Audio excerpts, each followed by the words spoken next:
Hi, I work in agriculture, so everyone keeps asking me what's going on with egg prices.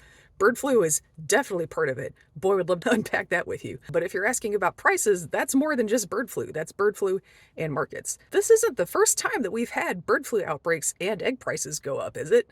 No, but this exact thing happened 2 years ago. And what happened? Prices went back down. Let's unpack that and see why it happened and how we can do it again. So, what happened 2 years ago? Well, the first thing, a bunch of farmers got together and wrote a letter. They said, here's what the egg companies aren't telling you. The egg companies are telling you we're losing a lot of chickens to bird flu, and that is true. But what the egg companies are not telling you is, we, the farmers, are raising almost exactly the same number of eggs that we were before bird flu. To make up for fewer animals, we're changing how we farm a little bit and getting more eggs per bird. Egg companies ain't telling you that, are they? So the total number of eggs hasn't really changed. So it can't be caused by supply and demand. These companies are lying to you about there being a shortage. They're lying to you about how they have to charge you more because of supply and demand. That's the letter the farmers wrote back in 23, about 2 years ago. The second thing that's going on right now is it is normal for egg prices to go up in November and December because it's holiday season and everybody's baking, using a lot more eggs. Every year, egg prices drop back down in January. That's what normally happens.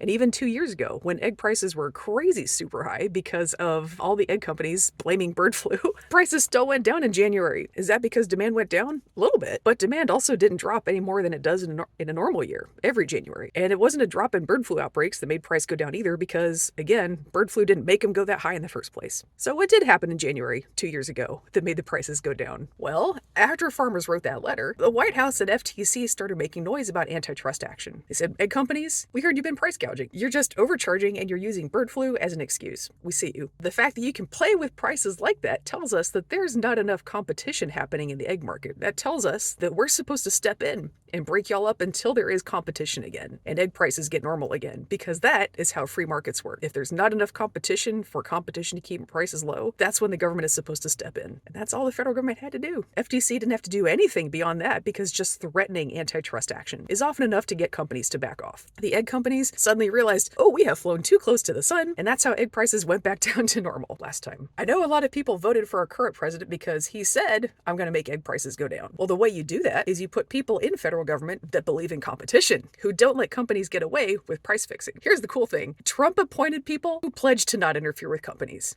who pledged not to do that. Trump told voters, I'm going to make egg prices go down, but the second he was in office, he did the exact opposite. He appointed people who will never do the job. Now, egg companies know they can charge whatever they want and get away with it. That's why egg prices drop every January, except this one.